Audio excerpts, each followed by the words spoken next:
Seorang pemuda Pakistan Muslim bekerja sebagai penjaga di pabrik batu bata yang berada di daerah Taif, Arab Saudi. Lalu, ada surat dari Pakistan bahwa ibunya sedang sakit parah dan harus segera dioperasi transplantasi ginjal dan besar biayanya adalah 7.000 rial Saudi. Sedangkan pemuda itu hanya mempunyai 1.000 rial dan tak ada yang memberinya uang. Lalu dia meminta pinjaman pada pimpinannya, akan tetapi ditolak. Lalu dikabarkanlah ibunya sedang sakit parah. Dan jika tidak dioperasi dalam seminggu ke depan, maka kemungkinan ibunya akan meninggal dunia. Lalu pemuda itu pun menangis sepanjang malam. Dan pada waktu itu, dia memutuskan untuk mencuri dengan memanjat gerbang tetangganya yang bekerja di pabrik pada jam 2 malam. Dan ketika dia berhasil melompat, dia tidak menemukan apapun kecuali dia dapati di hadapannya ada beberapa polisi yang akan menangkapnya. Lalu dunia pun semakin gelap di matanya.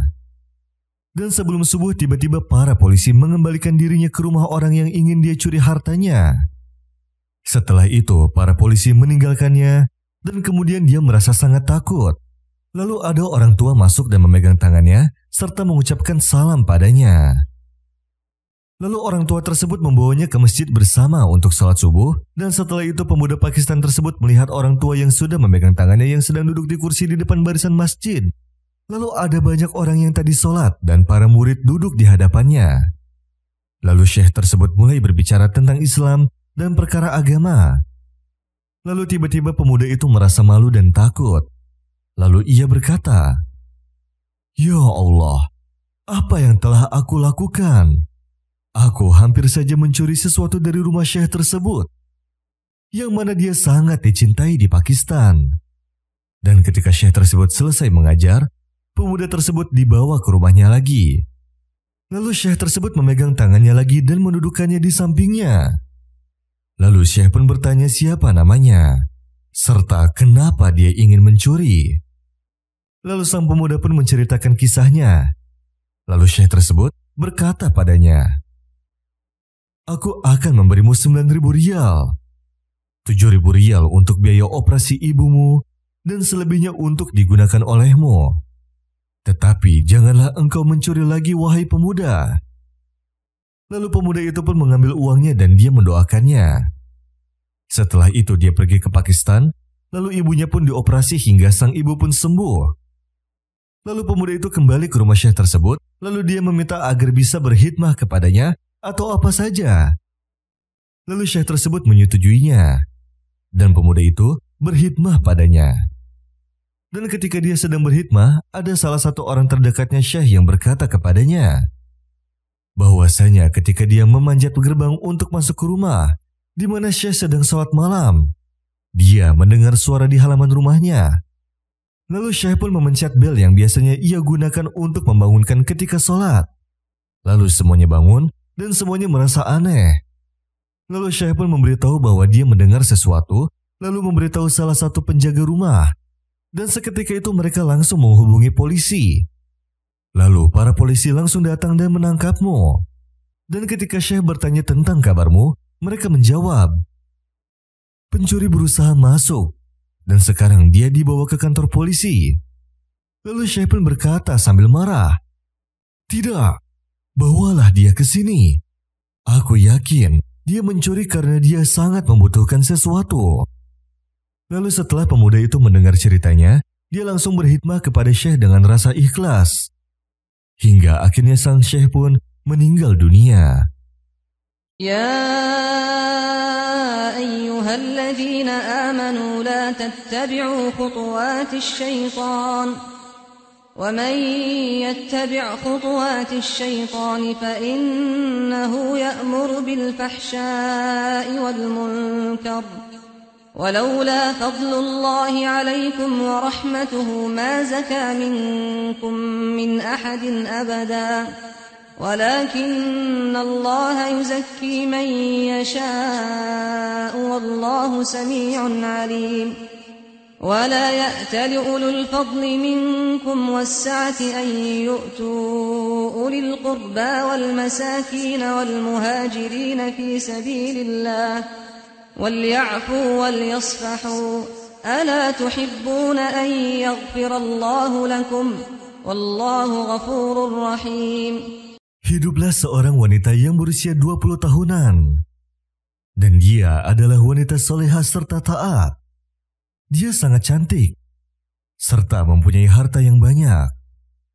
Kemudian, ada laki-laki yang mengutus orang yang dikenalnya untuk melamar wanita tersebut. Dan ketika wanita itu menanyakan sifat laki-laki tersebut, mereka menjawab bahwa laki-laki itu orangnya sangat kaya, serta mempunyai jabatan yang tinggi.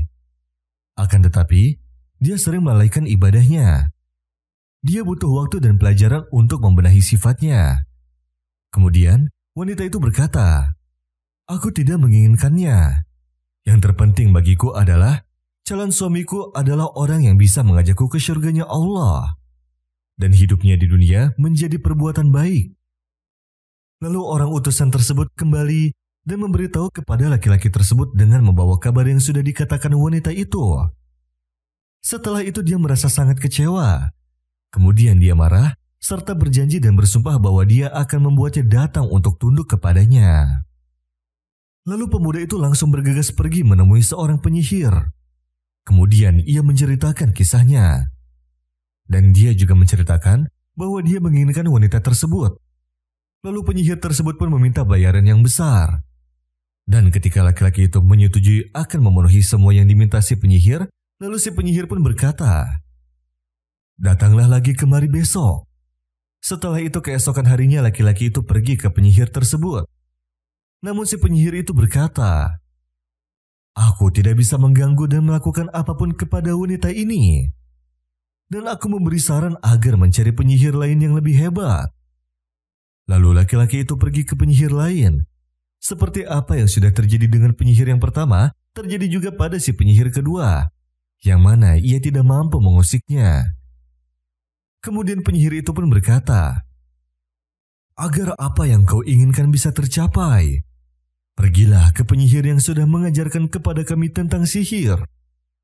Lalu si penyihir kedua pun menunjukkan tempatnya. Lalu dia pergi ke penyihir dari para penyihir dan menceritakan apa yang dia inginkan. Dan dia pun akan memberikan penyihir itu semua apa yang dia minta jika dia berhasil mendapatkan wanita tersebut untuk tunduk kepadanya. Lalu penyihir itu berkata, "Kesepakatan kita akan kita tentukan besok." Dan keesokan harinya, laki-laki itu datang kepada penyihir itu. Akan tetapi dia terkejut dengan apa yang diucapkan penyihir tersebut. Yang mana penyihir itu berkata, "Permintaanmu mustahil tercapai, dan aku telah meminta kepada para syaitan yang paling hebat. Tetapi mereka tidak bisa melakukan apa-apa dengan wanita ini. Karena wanita itu sebelum tidur selalu membaca surat Al-Baqarah dengan lengkap." Lalu laki-laki itu pun merasa sedih karena sudah mendatangi para penyihir tersebut. Dan juga dia sudah melakukan dosa yang besar karena perbuatannya itu. Dan sebagai rasa bersalahnya, dia akan bertaubat dan melakukan apa yang diridhoi Allah. Lalu dia pun keluar dari tempat si penyihir itu sambil menangis dan mengangkat tangannya ke atas langit, seraya meminta ampunan dan rahmatnya kepada Allah Subhanahu wa Ta'ala.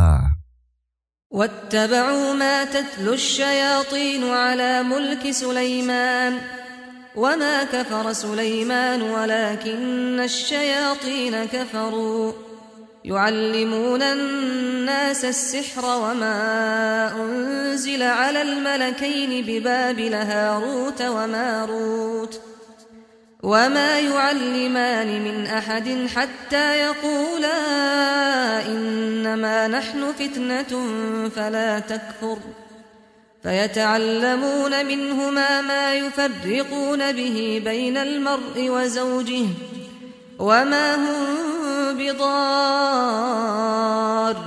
بِهِ مِنْ أَحَدٍ إِلَّا بِإِذْنِ اللَّهِ وَيَتَعَلَّمُونَ مَا يَضُرُّهُمْ وَلَا يَنفَعُهُمْ وَلَقَدْ عَلِمُوا لَمَنِ اشْتَرَاهُ مَا لَهُ فِي الْآخِرَةِ مِنْ خَلَاقٍ وَلَبِئْسَ مَا شَرَوْا بِهِ أَنفُسَهُمْ لَوْ كَانُوا يَعْلَمُونَ وَلَوْ أَنَّهُمْ آمَنُوا وَاتَّقَوْا لَمَثُوبَةٌ مِّنْ عِندِ اللَّهِ خَيْرٌ لو كانوا يعلمون